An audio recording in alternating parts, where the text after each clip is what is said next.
नभ जल थल में हर एक पल में, दसों दिशाओं में भोर निशा में। नभ जल थल में हर एक पल में, दसों दिशा में भोर निशा में। जन्म मरण में जड़ चेतन में, तुम ही तुम हो समाए।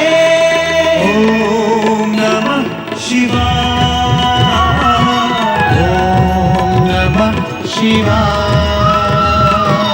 ओम नमः शिवाय, ओम नमः शिवाय, ओम नमः शिवाय।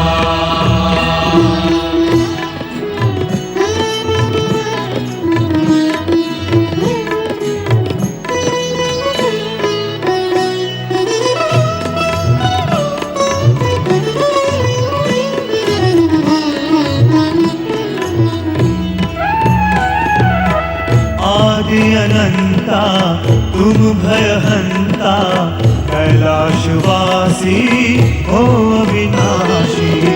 आदि अनंता तुम भयहंता, कैलाशवासी हो अविनाशी। हो सुख करता तुम दुख हरता, हर संकट के उपाय। ओम नमः शिवाय, ओम नमः शिवाय, ओम नमः शिवाय, ओम नमः शिवाय, ओम नमः शिवाय।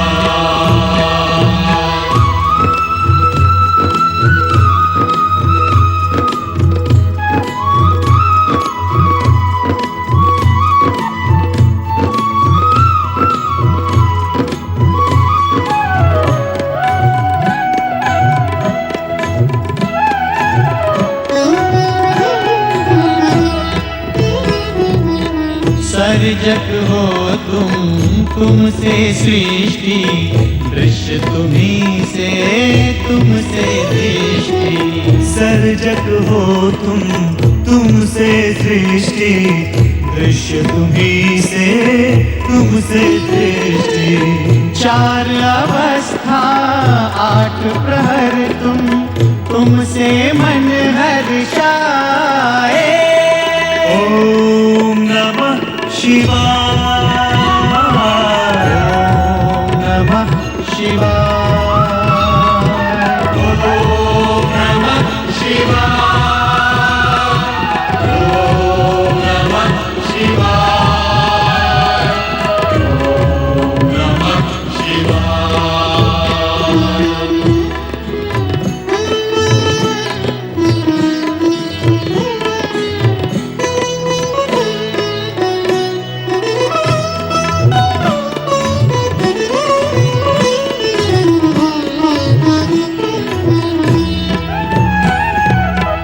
शब्द है तुमसे वाणी, ज्ञान तुम्ही से तुम ही ज्ञानी। शब्द है तुमसे वाणी, ज्ञान तुम्ही से तुम ही ज्ञानी। सत्य तुम्ही हो नित्य तुम्ही हो, जो खोजे वो पाए। ओम नमः शिवाय,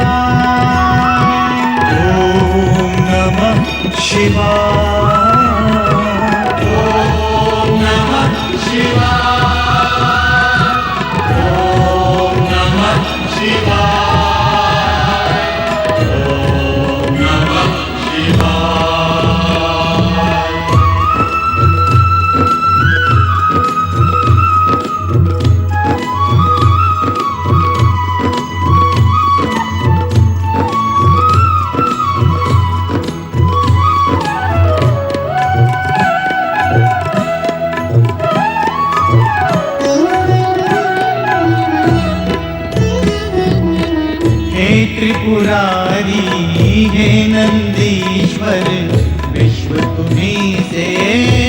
विश्वेश्वर।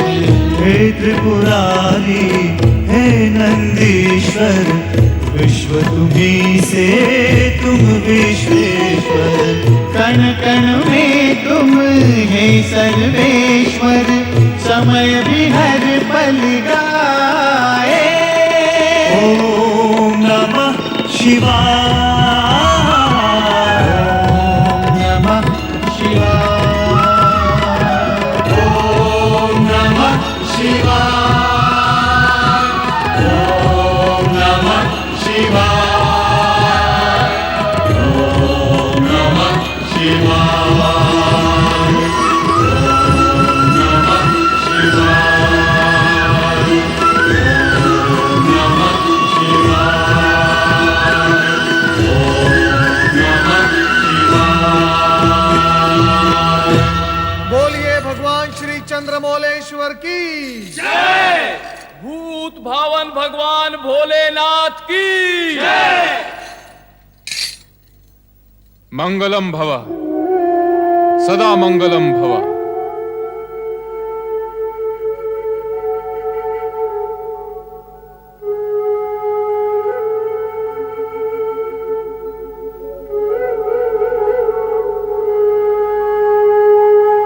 देवराज, तुम्हारे मन का विषाद चेहरे पर उभर आया है। इस दुख और विषाद का कारण? देवेश्वर, मंगलमय होने के आशीर्वाद के पश्चात इन दुखों का कोई कारण तो नहीं होना चाहिए, किंतु क्या करें?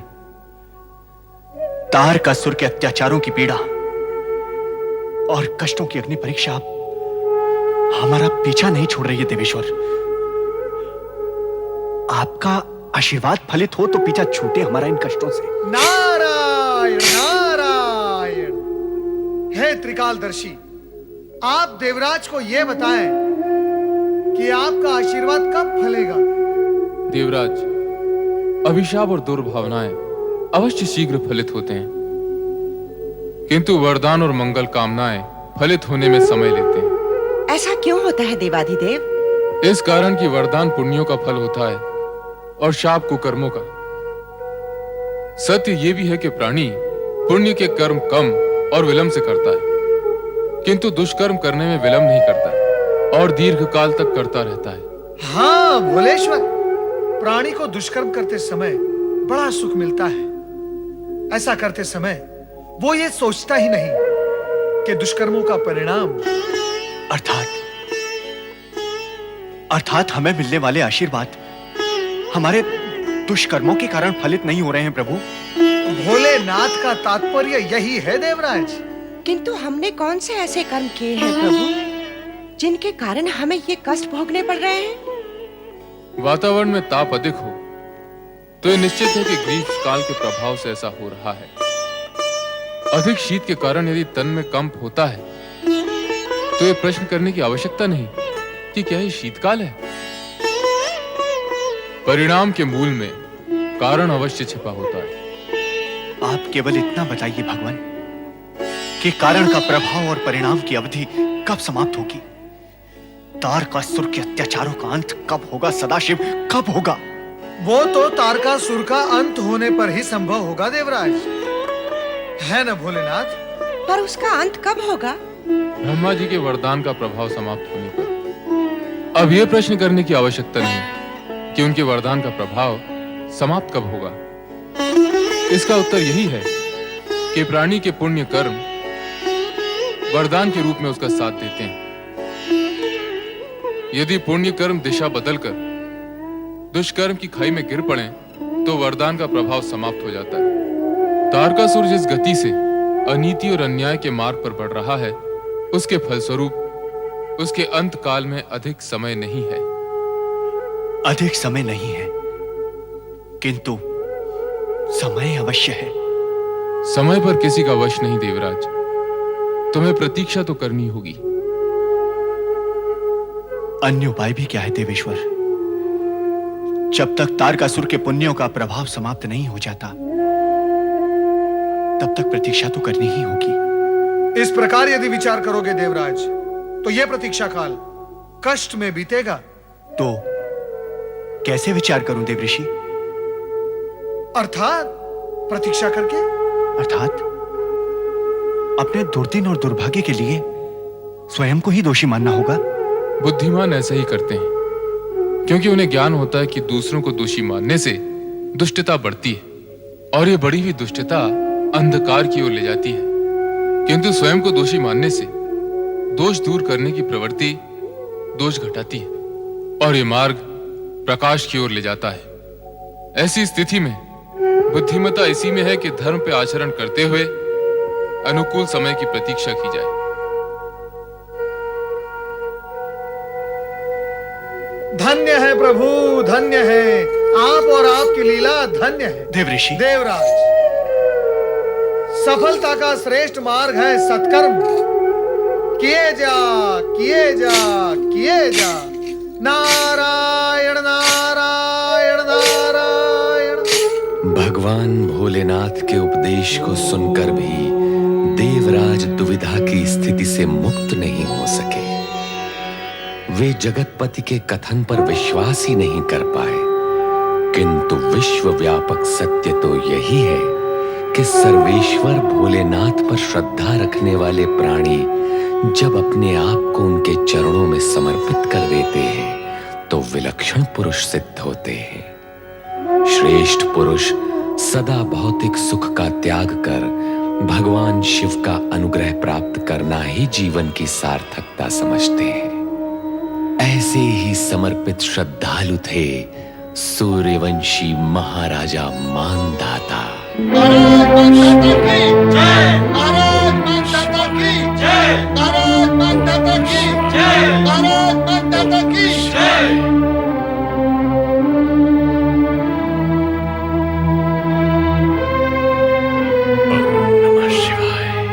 प्रणाम पिताश्री। प्रणाम पिताश्री। कल्याण हो। आश्चर्य पिताश्री, आज आपको शिव पूजा में इतना अधिक विलंब हो गया कि आपने अभी तक राशि परिधान भी धारण नहीं किया। राजकुमार अम्बरीश, युवराज मुचकुंद, आज अनायास ही शिव पूजन के उपरांत हमारे हृदय में वैराग्य भाव उत्पन्न हुआ। ऐसा वैराग्य उत्पन्न होने के पश्चात किसी भी दृष्टि से हमारा सिंहासन पर आसीन होना शोभनीय नहीं है वत्स। पिताश्री, महाराज ये क्या कर रहे हैं आप? पिताश्री ऐसा न कहिए। आपसे अधिक इस सिंहासन पर बैठने के योग और कौन हो सकता है महाराज? राजकुमार, तुम हमारे ज्येष्ठ पुत्र होने के नाते अब इस सिंहासन पर तुम्हारा न्यायोचित अधिकार है। कदापि नहीं। आपके होते हुए मैं इस सिंहासन पर कैसे बैठ सकता हूँ? ये प्रजा की इच्छा के भी विरुद्ध होगा। भ्राता सत्य कर रहे हैं तात। आपके समान धर्मात्मा प्रजा पालक शासक युगों में एक ही बार जन्म लेता है। हम ही नहीं, आपकी प्रजा भी आपको इस सिंहासन से दूर नहीं देख सकती।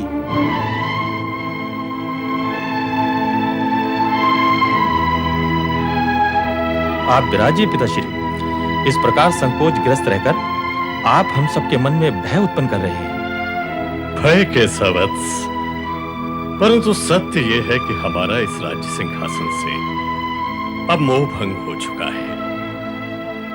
इसी मोह के कारण हम आज तक भगवान शिव के दर्शन से वंचित रहे।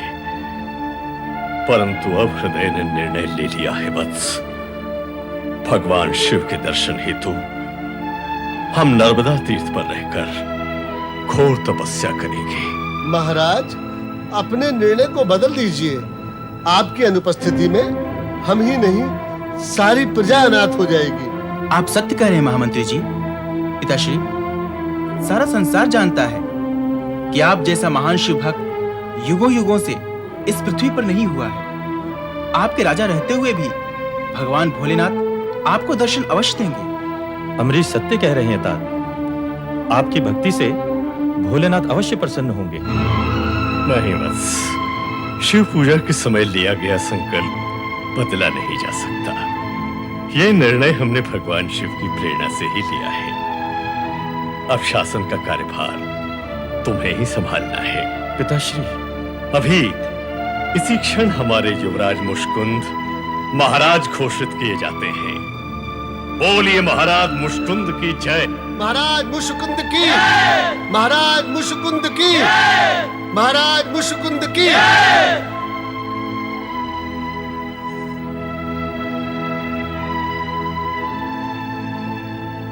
सभासदों, अपने शासन काल में यदि आप लोगों में से किसी के प्रति कोई त्रुटि हुई हो, यदि कभी किसी भी प्रजाजन के प्रति हमसे कोई अन्याय हुआ हो, तो हम आप सबसे क्षमा चाहते हैं। पुत्रों, शिव भक्ति की ज्योति को सदैव प्रज्वलित रखना। भगवान शिव कल्याण करे। ओम नमः शिवाय। ओम नमः शिवाय। महान शिव भक्त, अमर कीर्ति के धारक महाराज मानधाता की जय। महाराज मानधाता की जय। महाराज मानधाता की जय। महाराज मानधाता की जय।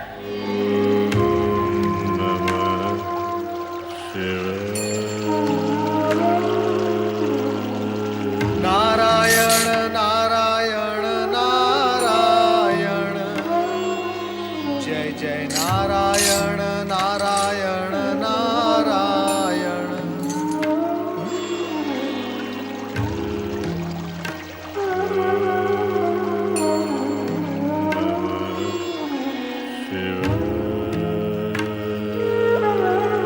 नारायण नारायण। नदी के बीच द्वीप पर खड़े होकर भगवान भोलेनाथ की कठोर तपस्या करने वाला ये प्राणी कौन है?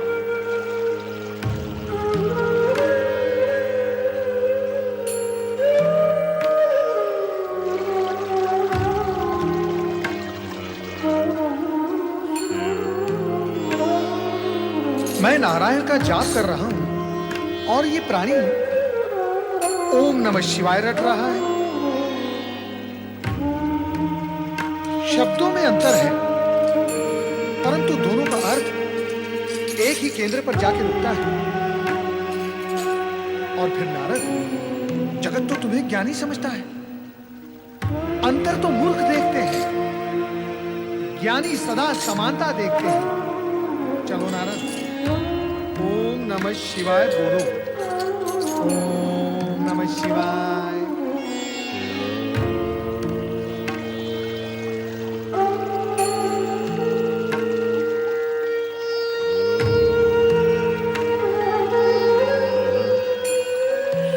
राजा मानधाता है, भगवान शिव के अनुग्रह को प्राप्त करने के इच्छुक। कैसी अद्भुत लीला है भगवान भोलेनाथ की। जगत के अधिकांश मनुष्य प्रभु कृपा को भूलकर जगत के सुखों को प्राप्त करने के लिए लालायित हैं, किंतु राजा मानधाता जैसे कुछ ही ऐसे मनुष्य हैं जो भौतिक सुखों को त्याग कर केवल प्रभु कृपा को प्राप्त करने में ही जीवन को सार्थक समझते हैं। धन्य हो राजा मानधाता, तुम धन्य हो। केवल तुम्ही ने जीवन के मूल सत्य को जाना और समझा भी। तुम धन्य हो।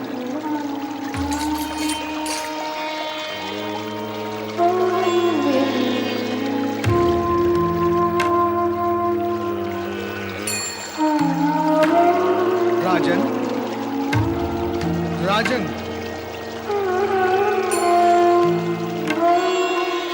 तुमने तो संपूर्ण वातावरण शिवमय बना दिया है। तुम्हारा अणु अणु शिवमय हो गया है।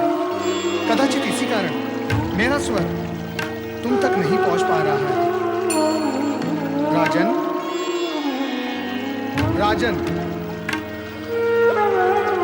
अणु अणु क्या, ये तो तन, मन और चेतना से शिवमय होकर शिव जी की भांति समाधि में लीन हो गए हैं।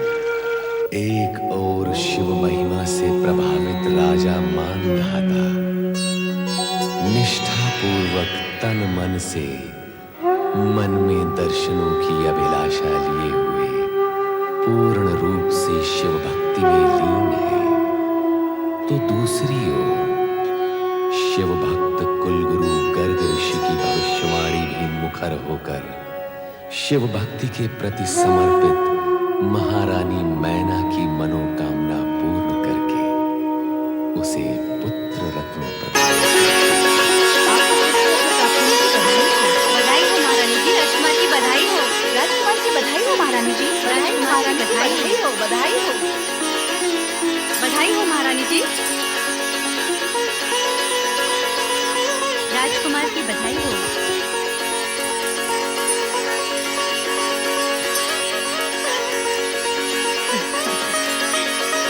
ले ले ले ले ले मेरे राजकुमार, कैसे हैं आप? आज हम बहुत प्रसन्न हैं महामंत्री। हमारी प्रसन्नता की सीमा नहीं है। विधाता की कृपा से हमें उत्तराधिकारी मिला है, पुत्र रत्न की प्राप्ति हुई है हमें। हम चाहते हैं हमारे संपूर्ण राज्य में उसका जन्मोत्सव मनाया जाए। हमारे सभी मित्र राजाओं को निमंत्रण भेजा जाए और अनुरोध किया जाए कि वो इस उत्सव में सम्मिलित होकर हमारे हर्ष को दुगना चौगुना बनाए। जैसी आपकी आज्ञा महाराज।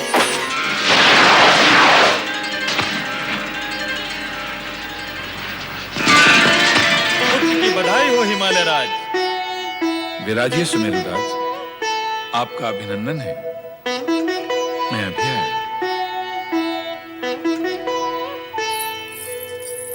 आपका स्वागत है देवराज।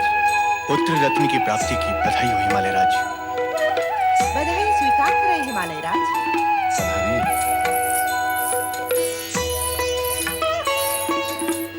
बधाई देने आए हो, तनिक अपने मुंह पर हास्य तो बिखेर लो। जब हृदय में विषाद हो देवी, तो मुख पर हास्य कहां से आएगा? सो तो मैं भी जानती हूँ, किंतु तारकासुर का भय तो प्रकट नहीं होना चाहिए। अवसर का तो विचार करो। मैं नैना रानी से मिलकर आती हूँ।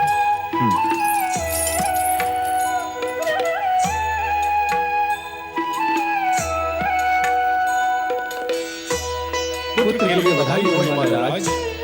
वायुदेव अग्निदेव, आपका स्वागत है। पधारिए। नारायण नारायण नारायण, श्रीमन नारायण नारायण नारायण।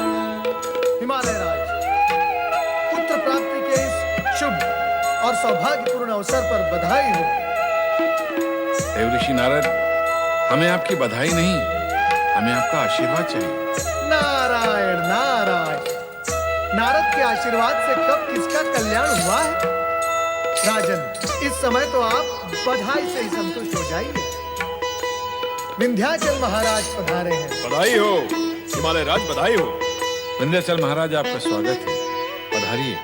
ओहो, हमारे सामने हमारा मित्र व सखा सुमेरु पर्वत विराजमान है। बहुत समय पश्चात दर्शन हुए हैं। पहले मैं उनसे भेंट कर लूं। अवश्य अवश्य।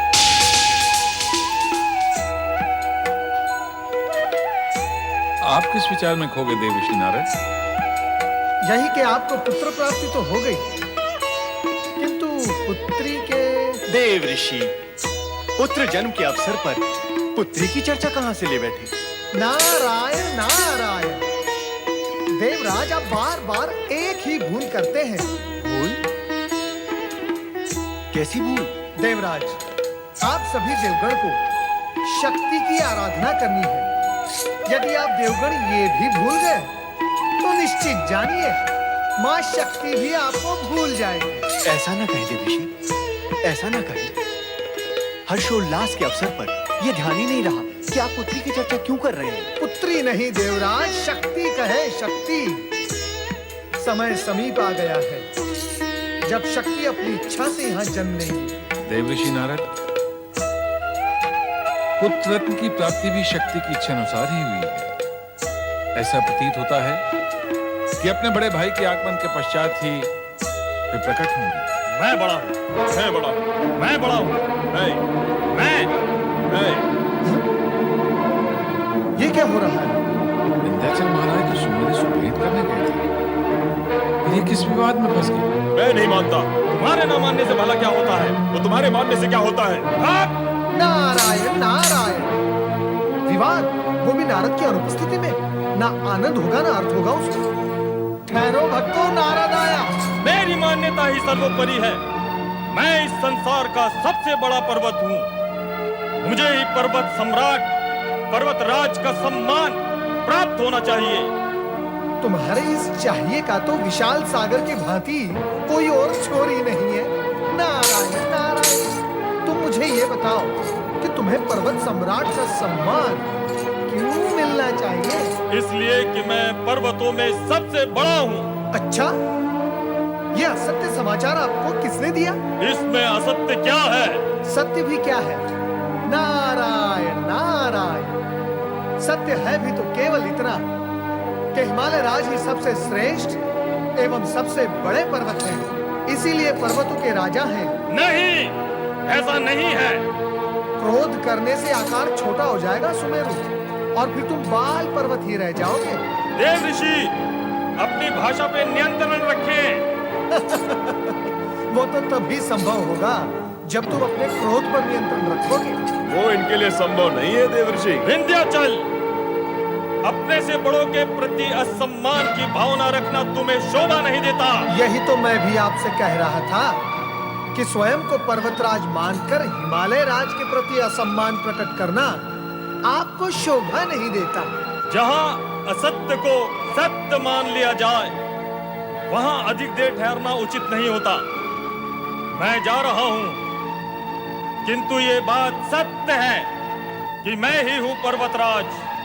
केवल मैं ही हूँ पर्वतराज, केवल मैं ही हूँ पर्वतराज। सुमेरुराज, सुनिए तो। नहीं, देखिए, आप हमारे अतिथि हैं। इस तरह क्रोधित होकर मत जाइए। सुमेरुराज, रुक जाइए।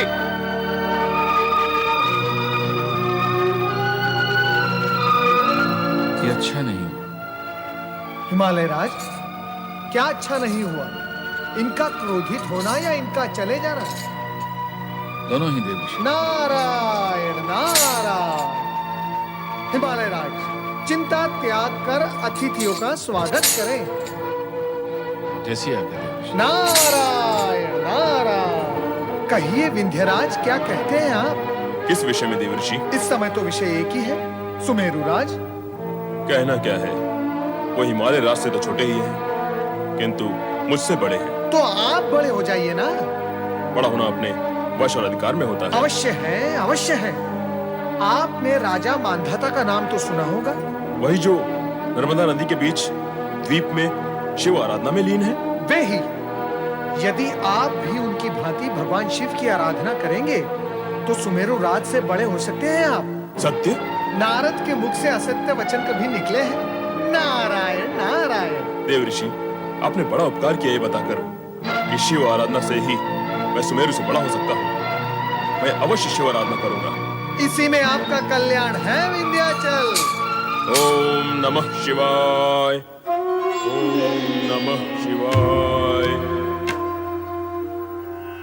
ओम नमः शिवाय, ओम नमः शिवाय, ओम नमः शिवाय, ओम नमः शिवाय, ओम नमः शिवाय, ओम नमः शिवाय, ओम नमः शिवाय, ओम नमः शिवाय, ओम नमः शिवाय। नारायण नारायण नारायण, श्रीमन्नारायण नारायण नारायण।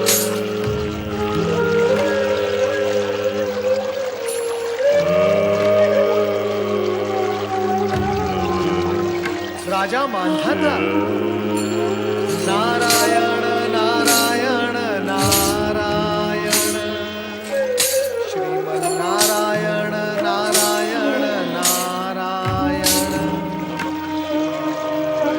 विंध्याचल, कितना आकर्षण है शिव जी के पंचाक्षरी महामंत्र में। राजा मानधाता तो तपस्या में लीन थे और अब विंध्याचल भी उसी मार्ग पर चल पड़े। किंतु विंध्याचल में राजा मानधाता जैसी तन्मयता और समर्पण भाव का है। नारायण नारायण नारायण, श्रीमन्नारायण नारायण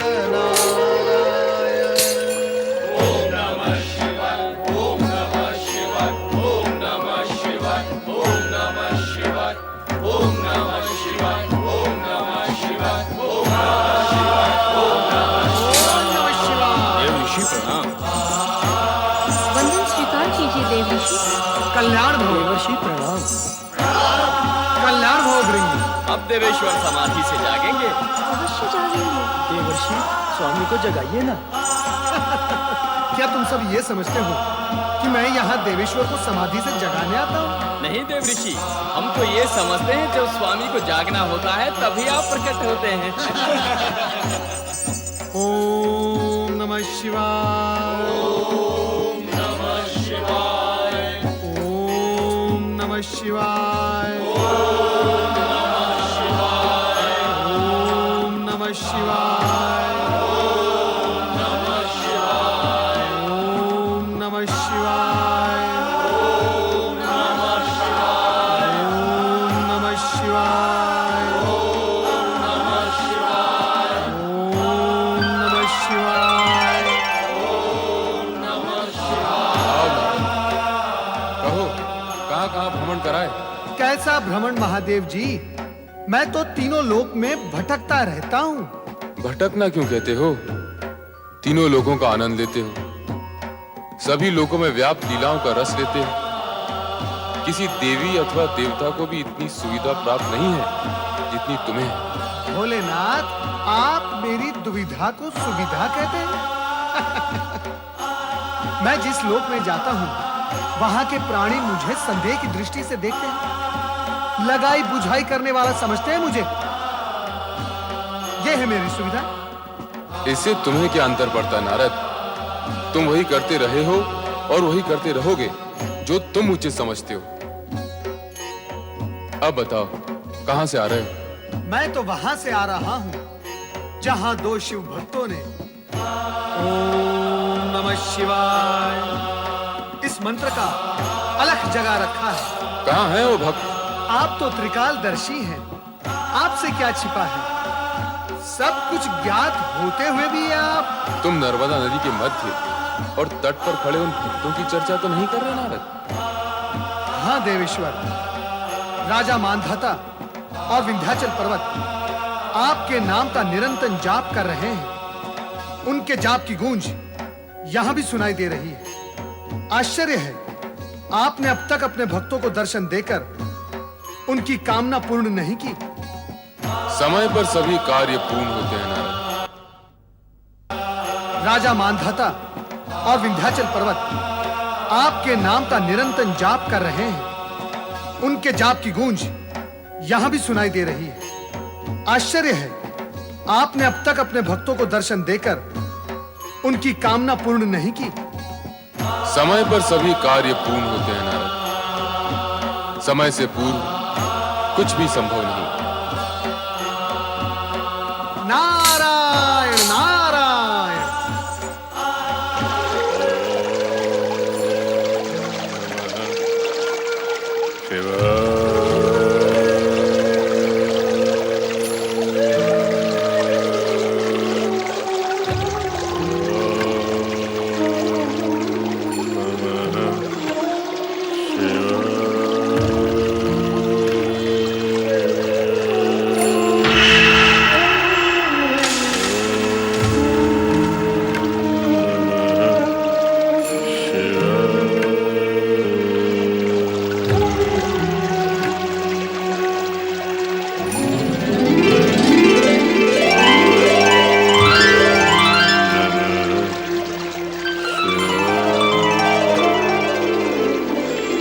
वत्स मंधाता,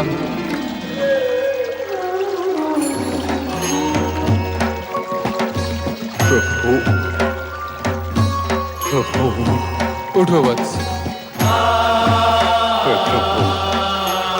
देवाधिदेव, आपके दर्शन पाकर मैं कृतकृत्य हुआ भगवान। कृतकृत्य हुआ।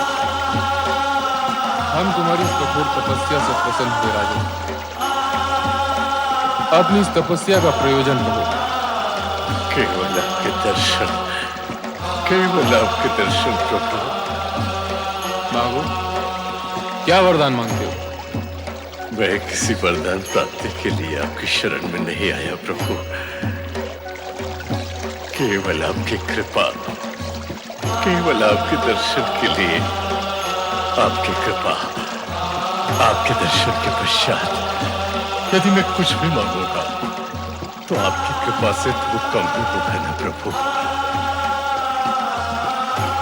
फिर भला मैं घाटे का सौदा क्यों करूं प्रभु, घाटे का सौदा क्यों करूं? तुम्हारी इस निस्वार्थ भक्ति और समर्पण भावना ने तुम्हें हमारे और समीप ला दिया है राजन। प्रभु, तुम्हारी इच्छा हो न हो, किंतु हमें तुम्हारी भक्ति का प्रतिफल देना ही होगा। प्रभु, प्रभु, आपके इन श्री चरणों में मेरा स्थान बना रहे, बस बस यही मेरा संतोष होगा प्रभु। किंतु इससे हमें संतोष नहीं होगा। श्रद्धा और अटूट नियम की सीमा में रहकर की गई तुम्हारी इस अटूट भक्ति ने तुम्हारा स्थान ऊंचा बना दिया है भक्त। इस स्थान और यहाँ के संपूर्ण वातावरण को तुम्हारी साधना और भक्ति ने शिवमय बना दिया है। इसी कारण ये द्वीप मानधाता द्वीप के नाम से प्रसिद्ध होगा। यहाँ के कण कण को तुमने अपनी भक्ति और साधना से पवित्र बना दिया। इसी कारण नर्मदा नदी के कंकड़ों को भी शंकर अर्थात शिवलिंग होने का गौरव प्राप्त होगा। इस नर्मदा नदी के तट के सभी तीर्थ भविष्य में शिव तीर्थ के नाम से जाने जाएंगे। भगवान,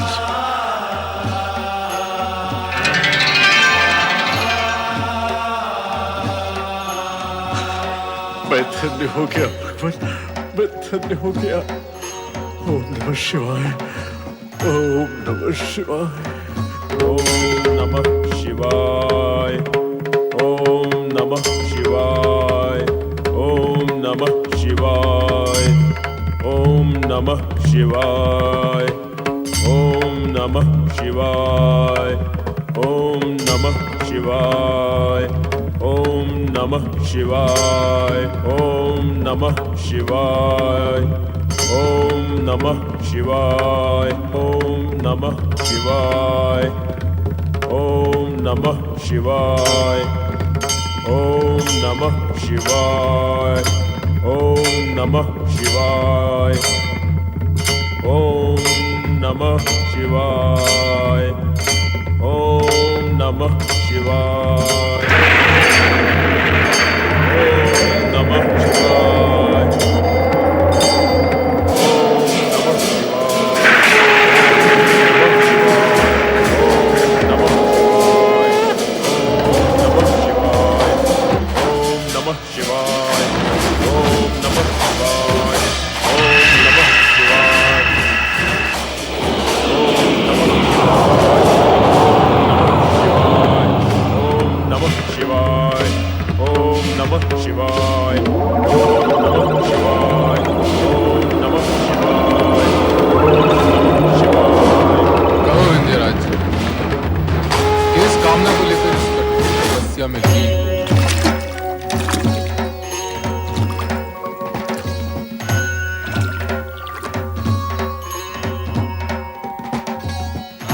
धन्यवाद मेरे जो आपके दर्शन हुए। कहो वत्स, अपनी कामना कहो। मैं ऊंचा होना चाहता हूँ भगवान। ऊंचे तो तुम हो। और ऊंचा भगवान। कितने ऊंचे? सुमेरु पर्वत से अधिक ऊंचा। वत्स, कामना का कारण ईर्ष्या अथवा होड़ है तो ऐसी कामना का मार्ग ऊंचाई की ओर नहीं, नीचे की ओर जाता है। तुम सुमेरु से ऊंचा होना क्यों चाहते हो? उसका गर्व खंडित करने के लिए, उसका अहंकार मिटाने के लिए। गर्व से गर्व खंडित कैसे होगा? अहंकारी यदि स्वयं का अहंकार मिटा नहीं सकता तो किसी अन्य का अहंकार मिटाने की क्षमता उसमें कहां से होगी? हम तुम्हारी भक्ति और तपस्या से प्रसन्न अवश्य हुए थे, किंतु तुम्हारी इस ईर्ष्या भावना ने हमें आश्चर्य में डाल दिया। कामना कल्याण में होनी चाहिए वत्स। तुम कोई अन्य वरदान मांगो जिसमें तुम्हारा हित हो। मैंने तो यही कामना मन में लेकर आपकी आराधना आरंभ की थी प्रभु। मन में ऐसी कामना करने से पूर्व तुमने विचार नहीं किया कि इसका परिणाम न तुम्हारे हित में होगा न ही लोक हित में।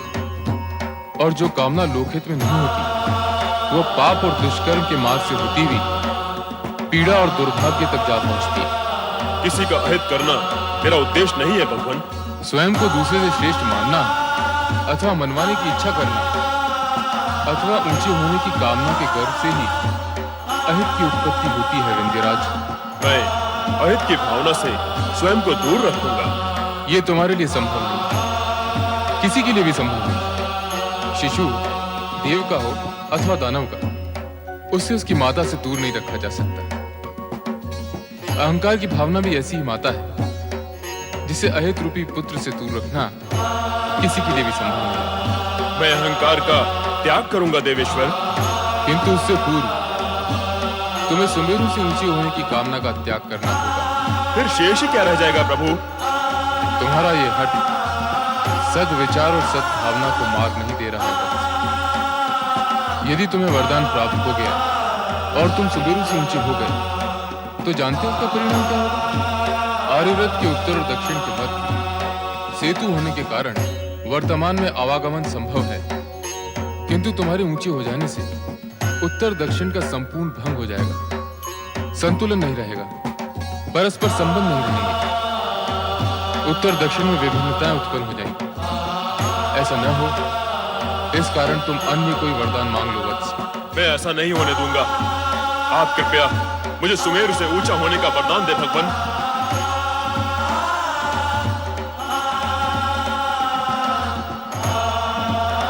तथास्तु। किंतु विंध्यराज, ये भी स्मरण रखना कि इस वरदान के दुष्परिणामों का दायित्व भी तुम्हारा ही होगा। प्रणाम प्रभु।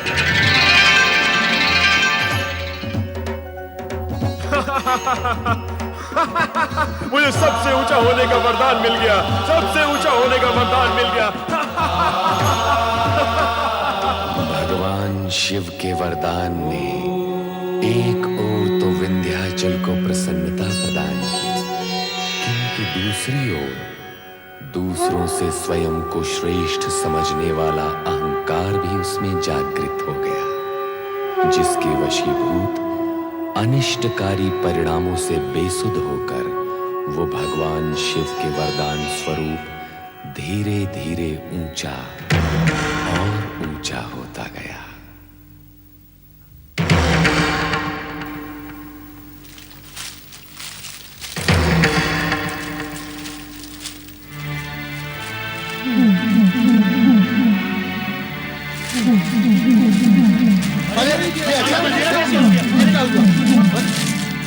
ये अंधेरा कैसा?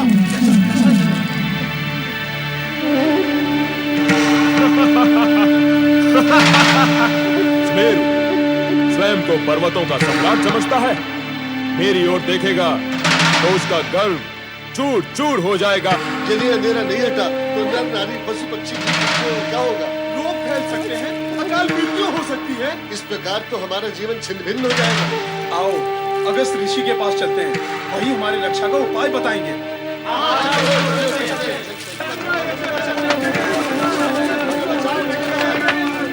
मुनिवर, अंधकार का तांडव धरती पर छा गया है, हम सबको बचा लो मुनिवर। ये कैसा अंधकार है?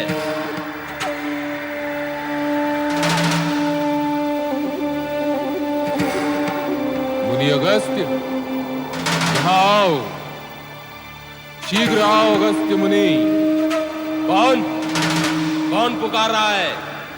कहाँ आना है मुझे? मैं कैलाशपति शंकर तुम्हें कैलाश पर बुला रहा हूं। आओ अगस्त्य मुनि। हे देवादिदेव भगवान शिव, आपकी आज्ञा का पालन होगा भगवान। मैं शीघ्र ही आपके चरणों में उपस्थित हो रहा हूं प्रभु। आप सब धीरज धरें। भगवान शंकर इस अंधकार को अवश्य ही प्रकाश में परिवर्तित करेंगे। हर हर महादेव, हर हर महादेव, हर हर महादेव। मेरे लिए क्या आज्ञा है भगवान? मुनि अगस्त्य, कैलाश आने हेतु अंधकार से आना पड़ा।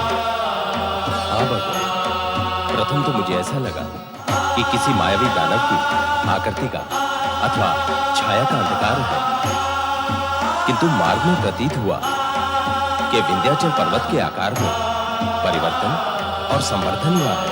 हाँ, वो किसी दानव की छाया का अंधकार नहीं, विंध्याचल के गर्व और अहंकार का अंधकार है।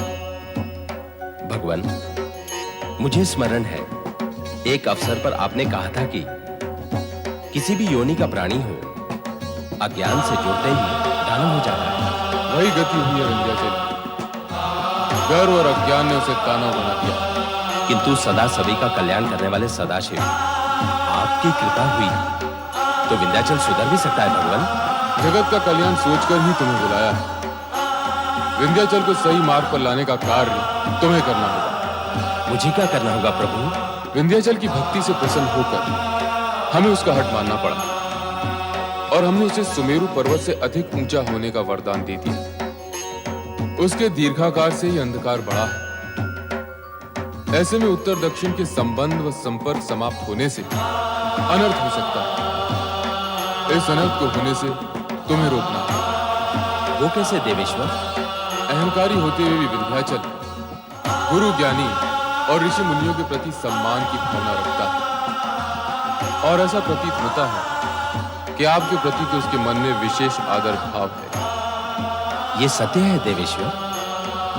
मेरे प्रति वो अधिक ही विनयशील है। तो अब जगत कल्याण हेतु उसकी विनयशीलता का लाभ उठाइए। आप इच्छा शक्ति के बल पर दक्षिण से उत्तर में आए हैं, किंतु अब पदयात्रा करते हुए विंध्याचल को पार कर पुनः दक्षिण में जाएंगे। उस दीर्घाकाल विंध्याचल को पार करना होगा? केवल विंध्याचल को, दीर्घाकार विंध्याचल को नहीं।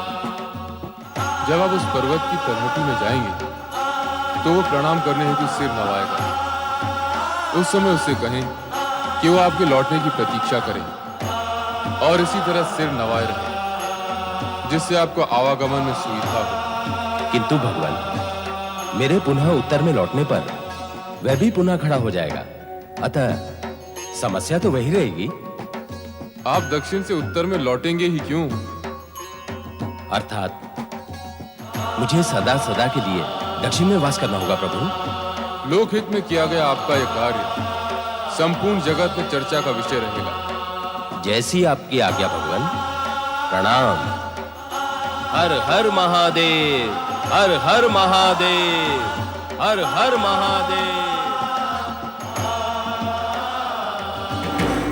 विंध्याचल, विंध्याचल, विंध्याचल।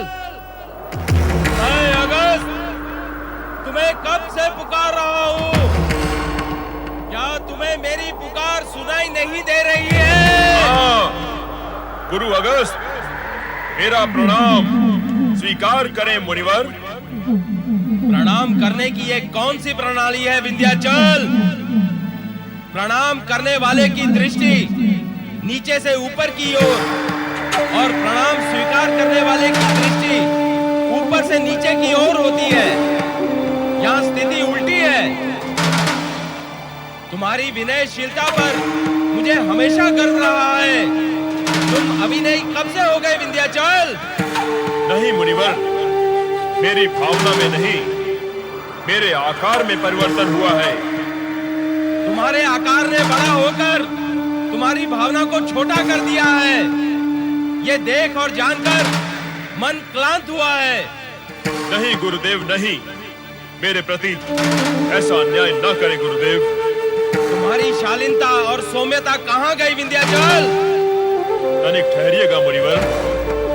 मुझे अपने दीर्घाकार से आपका आशीर्वाद अधिक प्रिय है। आपके श्री चरणों में नतमस्तक होने के लिए मैं व्याकुल हो रहा हूँ, छोटा हो रहा हूँ।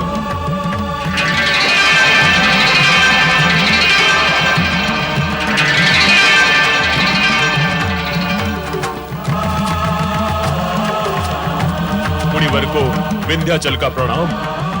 सुमत और सद्बुद्धि सदैव तुम्हारे साथ रहे। मेरे लौट के आने तक तुम इसी तरह झुके रहना विंध्याचल।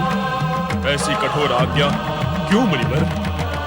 अपनी कठोर यात्रा को सुगम करने के लिए तुम्हारी दीर्घाकार पर्वतीय काया को पार कर जाने और आने में मुझे दीर्घकाल तक यात्रा करनी होगी, परंतु तुम्हारे झुके रहने से मैं सुगम पूर्वक आ और जा सकता हूं। मेरे लिए इतना त्याग करोगे ना विंध्याचल? अवश्य मुनिवर, किंतु कृपा करके शीघ्र ही लौटना। निश्चिंत रहो विंध्याचल, तुम्हारे कष्ट की पीड़ा मुझे शीघ्रता प्रदान करेगी। मैं आगे बढ़ता हूं।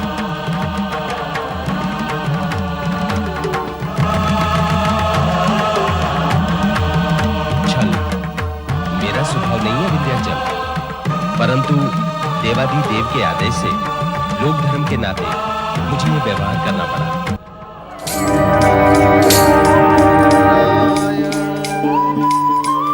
जय जय नाथ।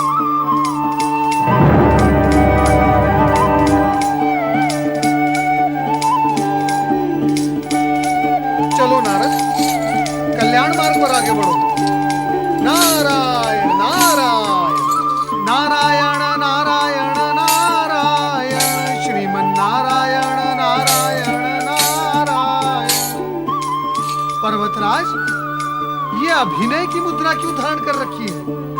देवर्षि, ना तो मैं पर्वतराज रहा, ना अभिनय करने की मानसिकता है मुझ में। इस दुख और निराशा का कारण क्या है? और आपका ये आकार लघु कैसे हो गया? और इस प्रकार झुके झुके क्यों हो? मुनिवर, अगस्त जी का यही आदेश है, जब तक वे दक्षिण से न लौटे मैं इसी प्रकार झुका रहूं। अज्ञान की भी कोई सीमा होती है, किंतु तुम्हारा ज्ञान असीम है, असीम। विंध्याचल, तन के झुकने को झुकना नहीं कहा जाता, विनम्रता के साथ मन से झुकने को झुकना कहा जाता है। यदि तुम्हारा गर्व गल गया हो तो सीधे खड़े हो जाओ। किंतु मुनिवर का आदेश, वे क्रोधित हो जाएंगे। उनका आदेश और उद्देश्य दोनों पूर्ण हो चुके हैं, अब वो कभी लौट कर नहीं आएंगे। क्या वे लौट कर नहीं आएंगे? तो सदा के लिए मुझे इसी प्रकार झुका रहना होगा। नारायण नारायण, शब्द को नहीं विंध्यराज, अर्थ को पकड़ो, अर्थ को। मैंने तो आपके शब्दों को सत्य माना था। आपने कहा था भगवान शिव की आराधना करने से मैं सुमेरु से भी ऊंचा हो जाऊंगा। अवश्य कहा था राजन, मैंने अवश्य कहा था, किंतु उतनी ही ऊंचाई उचित होती है जो लोकहित और धर्म में बाधक न हो। मेरे पश्चात शिवजी ने भी तुम्हें अपना संतुलन बनाए रखने के लिए समझाया था, किंतु तुम नहीं माने, अपने हट पर अड़े रहे। ये हट और ऊंचा होने की महत्वाकांक्षा आप ही ने मेरे मन में जागृत की थी देवर्षि। नारायण नारायण, ये तो मेरा स्वभाव है। तीनों लोक में घूमकर मैं यही काम करता रहता हूँ। इस जगत में लोभ और आकर्षण के अनेक साधन हैं। स्वार्थवश, कुटिलतावश अथवा व्यवसायवश जगत के प्राणी लोभ और आकर्षण की रचना तो करते ही रहते हैं, तो क्या हमें भी अपनी अज्ञानतावश उनके वश में हो जाना चाहिए? नारायण नारायण, अपनी सतसत विवेक बुद्धि का उपयोग करना आवश्यक नहीं।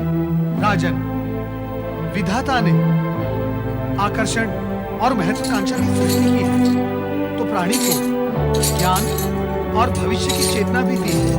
आप धन्य हैं देवर्षि, विधाता ने आपको सोच विचार करके ही रचा है। आप मारते भी हैं और उबारते भी हैं। आप भूल रहे हैं राजन, न कोई किसी को मार सकता है न मार सकता है। प्राणी स्वयं ही अपना विधान रचता है। मेरे कहने अथवा महत्वाकांक्षा जागृत करने के उपरांत तुम्हें यह सोचना चाहिए था कि अत्यधिक ऊंचाई प्रकृति के कार्य में बाधक न हो। राजन, शिव भक्ति करके शिव कृपा पाकर अभी भी तुम वही हो जहां थे।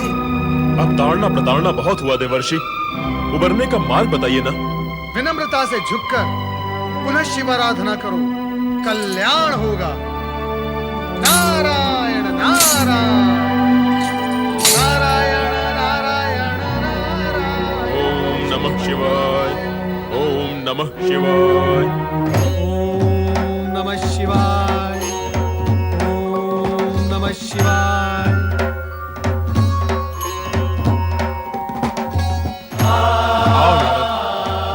कहाँ रचा कर आए हो अपनी लीला? लीला रचाने के लिए नारद का नाम तो व्यर्थ ही घसीटा जाता है भोलेश्वर। सत्य तो यह है कि लीला रचाते आप हैं, मैं तो उसका मात्र प्रचार करता हूँ। नारायण नारायण। किंतु विंध्याचल को पुनः तपस्या में लीन करने की लीला तो तुम्हारी थी ना नारद? इससे पूर्व उसे झुकाने का आयोजन भी तो आप ही का था भोलेश्वर। नारायण नारायण। वो आवश्यक था। उसका उद्धार करना भी तो आपके लिए आवश्यक था प्रभु। मैं तो केवल भूमिका बनाकर आया हूं। नारायण नारायण। सो तो करना ही होगा। नारायण नारायण नारायण नारायण। ओम नमः शिवाय। ओम नमः शिवाय। ओम नमः शिवाय। ओम नमः शिवाय। ओम नमः शिवाय। ओम नमः शिवाय। ओम नमः शिवाय। ओम नमः शिवाय। आंखें खोलो विंध्याचल। नमः शिवाय। प्रभु, भगवान, अपने इस अज्ञानी भक्त को क्षमा करना प्रभु। मेरे प्रकट होने से क्षमादान तो हो गया, किंतु तुम सिर झुकाए क्यों खड़े हो? गुरु ज्ञानी कहते हैं मन का अहंकार मस्तक में समा जाता है, इसी कारण मस्तक तना रहता है। किंतु झुका हुआ मस्तक अहंकार रहित होता है। अज्ञानवश अथवा अहंकारवश मुझसे जो भूल हुई उसका प्रायश्चित करना चाहता हूँ भगवान। प्राणी यदि ये मान लेता है कि उससे कोई भूल हुई है तो यही उसका प्रायश्चित है। प्रायश्चित के पश्चात अब तुम वरदान के अधिकारी हो। कहो विंध्याचल, तुम्हारी क्या कामना है? आप तो सदा शिव हैं, सदा कल्याण करने वाले। मैं भी आपका भक्त, लोक कल्याण की इच्छा रखता हूँ भगवान। इसीलिए तो मैं तुमसे प्रसन्न हूँ। मांगो, क्या मांगना है? यदि आप मुझसे प्रसन्न हैं तो मेरे आंचल में नर्मदा तट पर सदा सदा के लिए ज्योति स्वरूप में विराजमान हो जाइए, ताकि जिस प्रकार मेरे मन का ज्ञान रूपी अंधकार दूर हो सका है, उसी प्रकार आपके ज्योति स्वरूप और ज्योतिर्लिंग से जगत के प्राणियों के मन का अंधकार दूर हो सके। आपके विराट नाम के साथ आपके भक्त का लघु नाम भी जुड़ जाए, ये वरदान दे भगवान। तथास्तु। तुम्हारे आंचल में नर्मदा नदी के तट पर ज्योतिर्लिंग के रूप में मैं ओमकारेश्वर के नाम से स्थित रहूंगा। तुम्हारी भांति भक्ति करने वाले शिवभक्त राजा मांधाता के साथ साथ तुम्हारा नाम भी ओमकारेश्वर तथा अमलेश्वर ज्योतिर्लिंगों के साथ सदा सदा के लिए जुड़ा रहेगा। और इन ज्योतिर्लिंगों की आराधना करने वालों को मनोवांछित सिद्धि प्राप्त होगी। मंगल भव।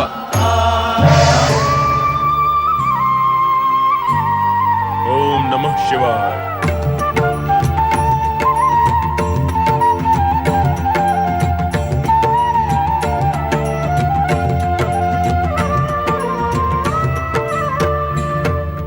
शिव के भक्त जनों ने पुकारा जब संकट पड़ने पर, शिव के भक्त जनों ने पुकारा जब संकट पड़ने पर, तब तब ज्योतिर्लिंग में पधारे अजर अमर शिव शंकर। अजर अमर शिव शंकर। अजर अमर शिव शंकर। अजर अमर शिव शंकर। अजर अमर शिव शंकर। अजर अमर शिव शंकर। अजर अमर शिव शंकर। अजर अमर शिव शंकर। अजर अमर शिव शंकर।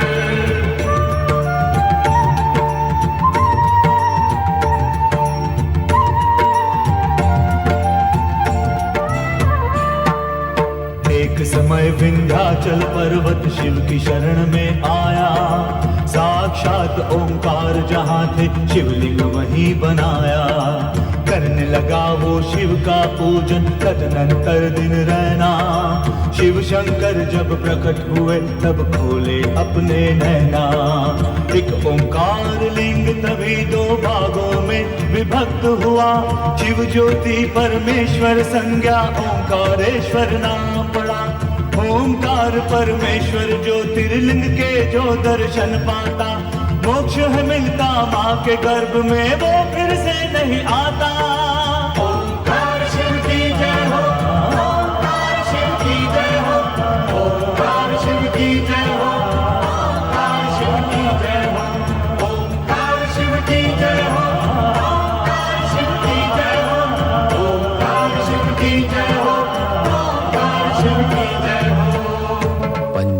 पंचाक्षरी मंत्र ओम नमः शिवाय के जाप और ओम के नाद मात्र से प्राणी अहंकार, क्रोध, मद, लोभ से मुक्त होकर परमात्मा की प्राप्ति कर लेता है। विंध्यराज के तप से प्रसन्न होकर भगवान शिव उनके समीप नर्मदा तट पर सदा के लिए ज्योति रूप में विराजमान हो गए। किंतु असुर प्रवृत्तियों के पालक तारकासुर अभी भी अपने दम्भ और शक्ति में भ्रमित थे। सुंदरी, स्वर्ग सुंदरी, सुंदरियों, नृत्य आरंभ करो। नहीं, ये संभव नहीं है। उस कायर इंद्र के सामने नृत्य संभव है? देवराज इंद्र तो सबके अधिपति हैं, वे श्रेष्ठ हैं। उस दुष्ट का नाम ना लो हमारे सामने। उसका गुणगान हमें सहन नहीं। ये तो सारा जगत जानता है कि तामसिक और दुष्स्वभाव वाले किसी की प्रशंसा और गुणगान सुन नहीं सकते। नारायण नारायण। ए नारद, हमारे यहाँ जब भी आया करो, नर नारायण का जाप छोड़कर आया करो। तुम्हारे आने से पूर्व ये सुंदरी इंद्र के नाम का जप कर रही थी। हम किसी भी इंद्र का नाम सुनना नहीं चाहते। न राज इंद्र, न जीत इंद्र, न धर्म इंद्र। अब तुम कहो, कैसे आना हुआ? चलाया संदेश सुनाने। संदेश या उपदेश? संदेश। संदेश तो सदा ही शुभ होते हैं दैत्यराज। जीवन को उचित दिशा देकर सुखी बनाने के लिए होते हैं ये संदेश। सज्जन इनसे लाभ उठाते हैं और दुर्जन तो संदेश देने वाले को भी हानि पहुंचाते हैं। ए नारद, क्या क्या बोलते रहते हो तुम? हमारी बुद्धि में न समाने वाली बातें न बोला करो। बुद्धिमान की बुद्धि में तो मेरी बातें तुरंत समा जाती है दैत्यराज। न जाने आपकी बुद्धि में क्यों नहीं समाती। इसे मैं अपना दुर्भाग्य मानकर अपने आप को अभागा कहता हूँ, परंतु आपको क्या कहूँ? कुछ भी कहो, अभागा न कहना। पर तुम तो कोई संदेश कहना चाहते थे। संदेश कहूँ या उपदेश, यदि आप उसे सुनकर मान लेंगे तो आपका हित ही होगा। हित अहित का विचार मानव करते हैं, दानव नहीं। तुम कहो, क्या कहना चाहते हो? तो सुनो दैत्यराज, संदेश और उपदेश की सीमा से बाहर आकर मैं तुम्हें चेतावनी देते हुए सावधान करता हूं। यदि समय रहते आपने अपने अत्याचारों का चक्र थाम नहीं लिया तो आप और आपके वंश का विनाश होने में अधिक समय नहीं लगेगा। ए नारद, मेरे सामने खड़े होकर मेरे वंश के विनाश की बात करता है? तू मेरा विनाश चाहता है? नारायण नारायण। मेरे अथवा अन्य किसी के भी चाहने से आपका अथवा किसी के भी वंश का विनाश संभव नहीं दैत्यराज। सत्य तो यह है कि कुकर्मों के फल का नाम ही विनाश है। अब आपने जो कुकर्मों के बीज बोए हैं उसके फल तो आप ही को खाने होंगे। स्वर ऊंचा कर देने से सत्य नीचा नहीं हो जाता दैत्यराज। इस बात की आप गांठ बांध लो।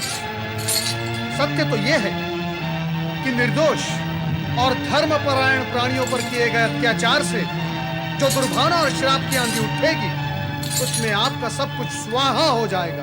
मेरे स्वाहा की कामना करने वाले, मैं तुझे ही स्वाहा कर दूंगा। कहाँ गया वो नारायण वाला? जाओ, पृथ्वीवासियों के घरों को आग लगा दो, मार डालो सबको और तब तक मारते रहो जब तक वो नारायण को न भूल जाए। जाओ, स्वर्गाधिपति तारकासुर की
आओ नारद, कहां से आ रहे हो पुत्र?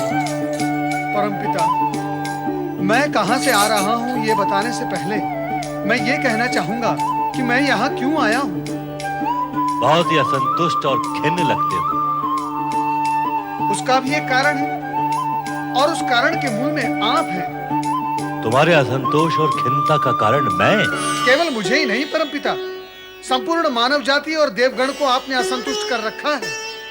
मुझ पर अपनी लीला क्यों चला रहे हो नारद? स्पष्ट कहो, क्या कहना चाहते हो? मैं आपसे केवल इतना ही कहना चाहता हूं परमपिता कि आप बिना विचारे कुपात्रों और राक्षसों को बड़े बड़े वरदान दे देते हैं, जिससे ये राक्षस उद्दंड होकर वरदान की शक्ति का अनुचित लाभ उठाते हैं, देवों और मानवों पर अत्याचार करते हैं, न्याय नीति, दया धर्म, करुणा सत्कर्म, इन सबकी तो अर्थ ही निकाल देते हैं।